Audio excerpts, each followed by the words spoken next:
ሰላም ጤና ይስጥልን። ይህ የኢትዮጵያ የሐምሌ 27 ቀን 2018 ዓ.ም የአረንጓዴ አሻራ የዜና ጥንቅሮቻችን ናቸው። ከዜናው ጋር እንዲበረከት ሳምሶን ነኝ።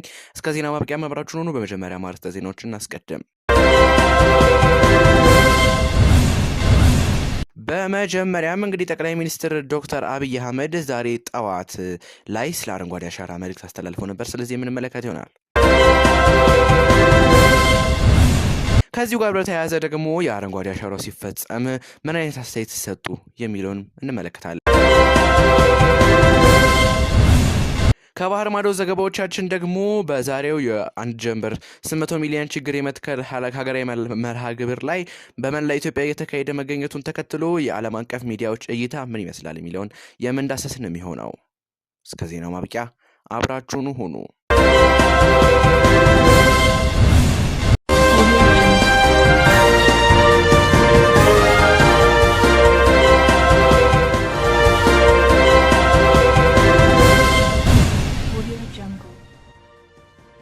በመጀመሪያም ተመልካቾቻችን የጠቅላይ ሚኒስትር አብይ አህመድ መልእክት እንመለከታለን። የአረንጓዴ አሻራ የመበልጸግ ጉዞ አንዱ ሰበዝ ስልጣኔ ነጠላ ተግባር ውጤት አይደለም፣ የአንድ ዘርፍ እድገትን ብቻ ሆነ ያስነጥንም። የአረንጓዴ አሻራ ስራችን የአንድ ሰሞን ዘመቻ አይደለም፣ የአጭር ጊዜ ግብን ታሳቢ ያደረገ ቁንጽል እርምጃም አይደለም። አረንጓዴ አሻራ የትልቁ ዓላማችን አንድ ሰበዝ ነው። እንደ ሀገር የመበልጸግና የሁለንተና እድገት ጉዟችን አካል ነው። አረንጓዴ አሻራ ሌላኛው የስልጣኔ መሰረት። ስልጣኔ ባዶ አየር ላይ አይገነባም፣ ጠንካራ መሰረት ይፈልጋል። መሰረት ሳይጸና የሚገነባ ነገር በቀላሉ ፈራሽ አይዘልቅም። ዘመናትን የሚሻገር ስልጣኔ በመሰረቱ ጥልቀት ይታወቃል።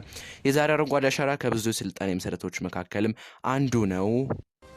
ልክ እንደ ኢነርጂ ልማት፣ የኢንዱስትሪ መስፋፋት፣ እንደ ክህሎት ግንባታ ወዘተ የሚታይ ነው። ስነ ምግባር፣ ስለ ምህዳራዊ ዘላቂነት፣ የጥንካሬ ስልጣኔ ሀገር መንግስታዊ ግንባታን ለማጠናከር ተቋማት እንደምንገነባ አብሮትነታችን ለማጠናከር ሀገራዊ እርቅና ምክክር ላይ እንደምንረባረበው ኢኮኖሚያችንን መዋቅር የሽግግር ለማምጣት ኢንዱስትሪና ዲጂታል ዘርፎች ላይ እንደምናተኮረው የሁሉም አሻራ ያረፈባት ሀገር ባለቤትነትን ለማጽናት አስተዳደራዊ ልቀት ላይ እንደምንሰራው ስነ ምህዳር የዘላቂነት ለማምጣት አረንጓዴ አሻራት ላይ መስራት ይገባል ሲሉ ተስፋን በመትከል መሰረታችንን እናጽና በማለት ጠቅላይ ሚኒስትር ዶክተር አብይ አህመድ በጠዋት መልእክታቸውን አስተላልፈው ነበረ። ቀጥለናል ተመልካቾቻችን። 12 ሰዓት ላይ ከምሽቱ 12 ሰዓት የአረንጓዴ አሻራ ተስፋ እንትከል ፕሮግራም ሲጠናቀቅ ደግሞ ኢትዮጵያ በአንድ ጀንበር 805.3 ሚሊዮን ችግኞችን በመትከል ለአፍሪካ ተምሳሌ ትሆናለች ሲሉ ጠቅላይ ሚኒስትር ዶክተር አብይ አህመድ ገልጸዋል። ኢትዮጵያ በአንድ ጀንበር 805.3 ሚሊዮን ችግኞችን በመትከል ለአፍሪካ ተምሳሌ መሆኗን ጠቅላይ ሚኒስትር ዶክተር አብይ አህመድ ገልጸዋል። ጠቅላይ ሚኒስትር ዶክተር አብይ አህመድ የአንድ ጀንበር 800 ሚሊዮን ችግኞችን የመትከል ሀገራዊ መርሃ ግብር አፈጻጸምን አስመልክተው በሰጡት መግለጫ ኢትዮጵያ በያዘችው እቅድ መሰረት በአንድ ቀን ብቻ 805 3 ሚሊዮን ችግኞችን በመትከል ታሪካዊ ስኬት አስመዝግባለችም ብለዋል። በዚህም ሀገራችን ከራሷ አልፋ ለመላ አፍሪካ ታላቅ ምሳሌ መሆን መቻሏንም ጠቅላይ ሚኒስትሩ አብስረዋል። በዚህ ደማቅ የሀገራዊ ችግኝ ተከላ ንቅናቄ ላይ 26.2 ሚሊዮን ዜጎች በነቂስ ወጥተው እጅግ ከፍተኛና የነቃ ተሳትፎ ማድረጋቸውን በመግለጫቸው አብራርተዋል። ኢትዮጵያ ላሳዩት አስደናቂ ርብርብና ቁርጠኝነት አድናቆታቸውን የገለጹት ጠቅላይ ሚኒስትሩ በዚሁ የአንድ ጀንበር ተሳትፎ 191.4 ሺህ ሄክታር መሬት የአረንጓዴ አሻራ መለበስ መቻሉንም አስታውቀዋል። እንግዲህ ይቀጥለናል ተመልካቾቻችን። ከባህር ማዶ ዘገባዎቻችን ደግሞ ኢትዮጵያ በአረንጓዴ አሻራ መርሃ ግብሩ ስር በአንድ ቀን ውስጥ 800 ሚሊዮን ችግኞችን ለመትከል ያቀደችው የሀገራዊ ግብ የበርካታ ዓለም አቀፍ ሚዲያዎች ትኩረትን ስቦ ነበር። የቻይናው CGTN ባወጣው ዘገባ ጠቅላይ ሚኒስትር ዶክተር አብይ አህመድ ያቀረቡትን ጥሪ ተከትሎ መላ ኢትዮጵያ ሀገራዊ ምላሽ በመስጠት በችግኝ ተከላው ላይ በከፍተኛ ተነሳሽነት እየተሳተፈ እንደሚገኝም ዘግቧል።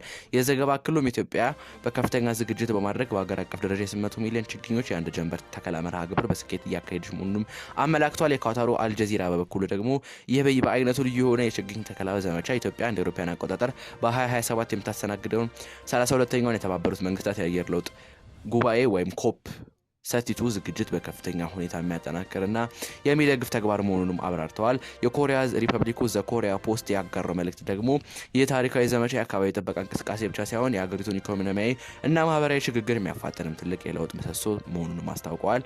ጋዜጣው ተስፋን መትከል የኢትዮጵያ አረንጓዴ አሻራና ሀገራዊ ለውጥ ኃይል በሚል ርዕስ ባወጣው ጽሁፍ ይህንኑ ሀገራዊ እንቅስቃሴ ዳስሷል። የሶማሊያው ሆርን ዲፕሎማት በበኩሉ ደግሞ ኢትዮጵያ በአንድ ጀመር 800 ሚሊዮን ችግኞች ለመትከል የያዘችው እቅድ የደን መጨፍጨፍን ለመግታት የአየር ንብረት ለውጥን ተጽዕኖዎችን ለመቋቋምና የህዝቡን ንቁ ተሳትፎ ለማሳደግ ያለመ መሆኑንም ገልጿል። የኩባው ፕሬናዛ ላቲና በበኩሉ ደግሞ ኢትዮጵያ በአንድ ቀን ውስጥ ይህን ያህል ቁጥር ያለው ችግኝ በመትከል ሌላ አዲስ ታሪካዊ ምዕራፍና ስኬት እያስመዘገበች መሆኑንም ገልጿል።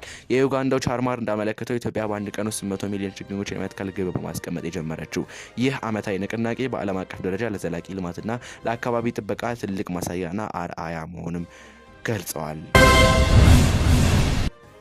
ተመልካቾቻችን ለዛሬ ያዝናቸው ልዩ የውሎ ኢትዮጵያ የሐምሌ 27 ቀን 2018 ዓመተ ምህረት የአረንጓዴ አሻራ የዜና ጥንቅሮቻችን ይመስሉ ነበር። ከዜናው ጋር በረከት ሳምሶን ነበርኩኝ።